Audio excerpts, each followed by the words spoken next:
It is 8:40 right now, and it is time to hear Rekha's voice. Still in space. Space. Rekha Basu from the Des Moines Register joins us in studio each week at this time. How are you? I do indeed. A bit soggy, but otherwise fine. Yeah, we just heard the thunder a little bit ago. You're still hearing it on the roof. It is Scary. coming down. So we're asking you to stay indoors and watch this segment right now. And we're having a film discussion this morning. Did you bring popcorn? Because I feel like there should be popcorn. Some dots or something. If we have a film No. discussion, I feel like there should be popcorn. It's true. You're right. But we're also using words racism, front burner, uh-oh. What are we talking about, Rekha? Front burner. Okay, so I'm talking about a movie that is going to be screening tonight at Drake University in Sheslow Auditorium, and then another screening tomorrow night at Roosevelt High School. Okay. And this is a film it's a full-length, 1.5-hour film that was made by a New York City filmmaker that has been showing all over the country, and it's based on I wouldn't say an experiment exactly, but a project, an anti-racism, it's called Deconstructing Race or Deconstructing Racism workshop in New York City that was held. So there's a private school that got a $250,000 grant from the Kellogg Foundation. Wow. To bring a group of a dozen students together from public high schools across New York of various races, all high school students, to examine issues of race in a way that they haven't been examined before. And that includes workshop, it includes exercises, it includes talks, it includes experiential learning. And this is a cross-cultural group, right? What kind of things were they looking for? So, well, it's very interesting. They wanted to talk about the elephant that is often in the room around issues of race. And you know what what comes out of this film is that these students are hungry to talk about race, but their parents and some of their principals at different schools around the district had said, no, leave that subject alone. We want them to grow up not thinking about race as a distinction or as a barrier. But the fact is, and what the people who teach the workshops, including, by the way, Eddie Moore Jr., who he was a graduate of Cornell College in Mount Vernon. And, great school. Right, and then University of, did you go there? Mm-hmm. Oh, of course, great school. You must have known him, right? Everybody knows each other there. He went to the University of Iowa, got a master's in education, and his life's mission has been teaching these workshops on white privilege. And he started them here in Iowa, I believe, but now they're national. And so he's one of the speakers who comes and talks. And so anyway, the idea being that when the filmmakers decided to document this and they went around looking for a cross-section of students to include in the project, there was a principal in the Bronx who told them, oh, no, leave that subject alone. Kids don't want to go there. And what the filmmakers found was that kids really do want to go there because they start early on developing perceptions of how their race affects them. And especially in the case of, for example, there's one East Asian girl who was adopted into a white family in Queens, which was a completely white neighborhood. Mm-hmm. And her parents raised her exactly as if she were white. But she was not perceived that way in school. None of the girls would talk to her when she was a kid. She had no friends. Yeah. And so she felt because she was other. Yeah. Exactly. So, but nobody in her family would address that elephant with her. What is different about you? What makes you different? And what can you do to fortify yourself against it?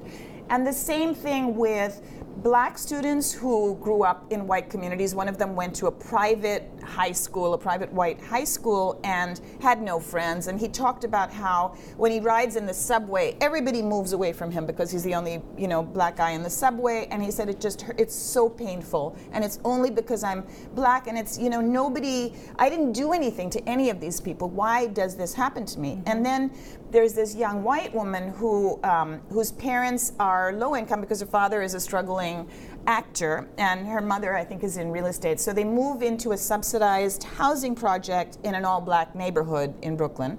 And they're the only white family in this housing complex. And so she feels that they're not being talked to by their neighbors, or that they're eyed with suspicion, like the neighbors immediately assume that they have a lot of money, so what are they doing taking up space in this low-income housing project, or they think the white family moved in to buy the housing project. So there are all of these misunderstandings that are brewing beneath the surface, but nobody's talking about them.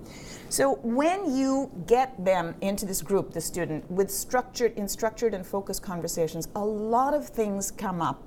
And what's really interesting to see afterwards is these students students going back and talking to their parents, which is also captured on film. And in the case of the Asian girl, saying to her mother, why did you think it was appropriate to raise me in this section of Queens where there are no people of my race? Why did you ever think that that was a good idea?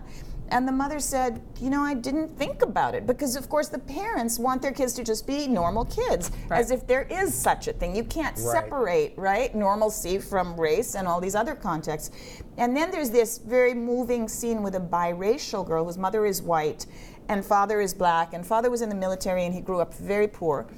And they have always associated with the mother's white family for their family holidays. They don't have much relationship with the father's family, and the father never talks about race. And in the beginning of the film, the father is interviewed about, you know, does he notice the difference when he goes into a room and he's the only black person there? He says, not at all. Race has never been an issue, never, never, never. So, but this girl, as she starts to explore her own feelings about race in these seminars, comes home and says to her dad, why did you never address this issue with me? Why did you never talk to me about race? Because, you know, why is it that we only associate with the white side of the family? And he said, I didn't want to make it an issue for you. And she says, but it is an issue already, you know? So it's just really fascinating. And there are some misunderstandings that develop in the group, and you see how the students deal with them. There's one particularly interesting conversation about use of the N-word, the slur, right? And questions of why do black students use it with each other and think that that's okay, whereas if white students use it, then it's considered a racial slur. And this is the workshop that's led by Eddie Moore Jr., and he says, you know, you have to understand that word in its historical context. And every time people use it without thinking about that, they don't understand how demeaning they're being. And he is for nobody using it. But, you know, this little interesting sequence occurs where he asks all of the students to close their eyes and then imagine what pops into their heads when he says, an N-word just walked into the room. And so they all describe, one person says ghetto, one person says gangster, and then one white student says, I picture you. So that leads to some rumbling and some murmurs. Was that racist or is that cultural? Is he just channeling, you know, what he sees some of the black students doing, you know, talking to each other? But that was the whole intent of getting these folks together, is to be able to get their thoughts on this so you know where they stand. Exactly. So the people who are uncomfortable are the other students, but he's not uncomfortable. I mean, he wants to unpack it. He wants to talk about it and how, you know, commonplaces become. And then this white student has acknowledged that he says that word is used on him, and he uses it, and he doesn't often speak up when he hears racial slurs with other friends in his community because he doesn't want to be the one that's making a problem. And then there's an interesting scene with his mother afterwards where she says, what, you know, you use this language and you don't stop other kids when they're saying it? And it's so fascinating and so layered and so moving, because these kids are really bright, they're really sensitive.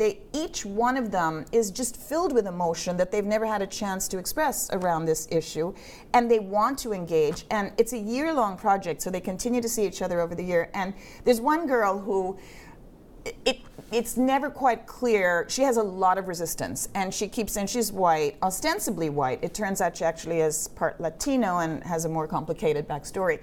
But she keeps saying, I feel like I'm being stereotyped because of my race and generalized about, and, you know, I'm not a KKK member and I'm not channeling.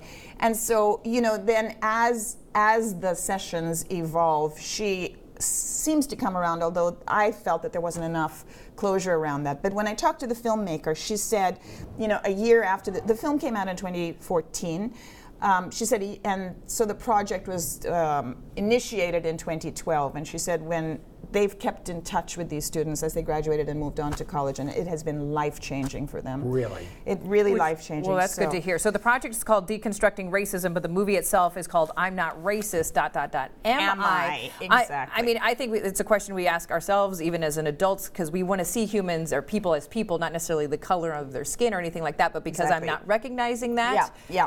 does that make me a racist No. because I'm not willing to address that, or are these questions that are being No. asked? What does that make you then? What does that? Well, you got to go see the film. I mean, not recognizing that is not the issue. The issue, I think, the underlying issue that they're trying to say is there is color prejudice, there is race prejudice. Yes, that exists. But if you combine that with differential power, that creates racism. And in this society, black people don't have the same power that white people do. Even if they were in a majority in numbers, like in a particular school, they're still a minority race. So, the term racism, I mean, yes, there's a very, I guess, loaded statement that is made early on that really only white people can be racist. Black people can be mean, can use hurtful language, can be biased against white people, but it doesn't come with the same baggage of history and differential power, and that's the way it has to be looked at. And every time they do a screening, they have members of the group that produced the film there to guide conversation afterwards. And often they have people just yell out a word, after they've seen the film, and some people say that it's revelatory, and others say they're feeling,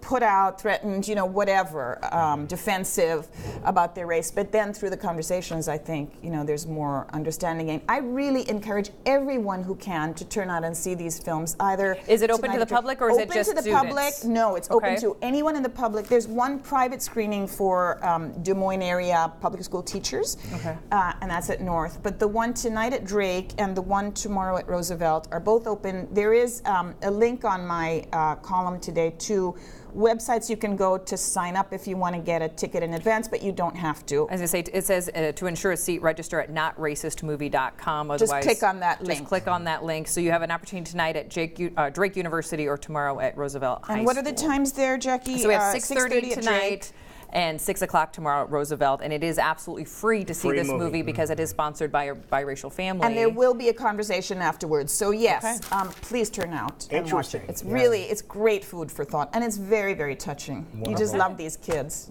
Good to know. Otherwise, we had no idea that was even showing today. Thank you so much. All right. Welcome. It is 8:52 right now, and we will be right back. You're watching CWI Live in West Des Moines.